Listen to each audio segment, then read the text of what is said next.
માંગરોળ તાલુકાના વાંકલ પંચવટી હોલ મુકામે પોષણ માસ અંતર્ગત માંગરોળ ઘટક બહેનો ઘટક કક્ષાના પૌષ્ટિક વાનગી હરીફાઈનું આયોજન કરેલ હતું. ઉપરોક્ત હરીફાઈ આંગણવાડીમાંથી આપવામાં આવતા ટીએચઆરમાંથી બનાવેલ વાનગીઓ અને મિલેટ્સમાંથી બનેલ વાનગીઓનું પ્રદર્શન કરવામાં આવેલ. વાનગી હરીફાઈમાં અનિતાબેન ચૌધરી સરપંચ શ્રી વાંકલ, દિવ્યાબેન અટડરિયા ગ્રામ પંચાયત સભ્ય, આરતીબેન પંચાલ ગ્રામ પંચાયત સભ્ય, Sangitaben THO, doctor Sami Chaudhary, doctor Hareshbhai medical officer Vankal PSC, CDPO Madhuriben Gupta, તમામ આઈસીડીએસ સ્ટાફ અને માંગરોળ ઘટક બેના લાભાર્થીઓ કાર્યકર બહેનો હાજર રહેલા હતા.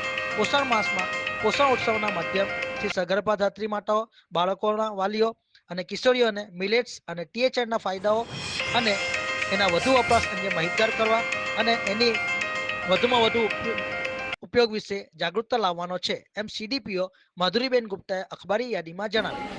આજરોજ માંગરોળ ઘટક 2 માં આઈસીડીએસની અંદર પોષણ વાનગી હરીફાઈનો ઉજવણી કરવામાં આવી હતી, જેમાં પોષણ માસ અંતર્ગત ઘટક કક્ષાની વાનગી હરીફાઈ મિલેટ્સ અને ટીએચઆરમાંથી વાનગીઓ બનાવવામાં આવી હતી, કે જેની અંદર માંગરોળ ઘટક 2ના લાભાર્થીઓ, વર્કર બહેનો અને સાથેના કેન્દ્ર પરના જે સગર્ભા ધાત્રી માતાઓ છે તેઓ પણ ભાગ લીધો હતો, કે જેની અંદર વાનગીઓ જે આપણે લોકલ મિલેટ્સ મળી રહે છે એ વધુમાં વધુ પૌષ્ટિક તત્વોથી ભરપૂર કેવી રીતે એને આપણે ખોરાકનો ઉપયોગ લઈ શકીએ. સાથે ટીએચઆર જે આંગણવાડીમાં આપવામાં આવે છે તેને વધુ ખોરાકનો ઉપયોગ કેવી રીતે વધુમાં વધુ કરવો અને જે આપણા લાભાર્થીઓ છે સગર્ભા ધાત્રી માતાઓ, બાળકો અને કિશોરીઓ વધુમાં વધુ એનો ઉપયોગ કરે તે આશયથી આપણે માર્ગદર્શન આપ્યું હતું. જોડે જોડે આપણી સાથે વાંકલ ગામના સરપંચ શ્રી, આગેવાનો, THO Shri doctor Samirbhai, medical officer Shri, મુખ્ય સેવિકા બહેનો અને આઈસીડી સ્ટાફ તમામ ઉપલબ્ધ હતો.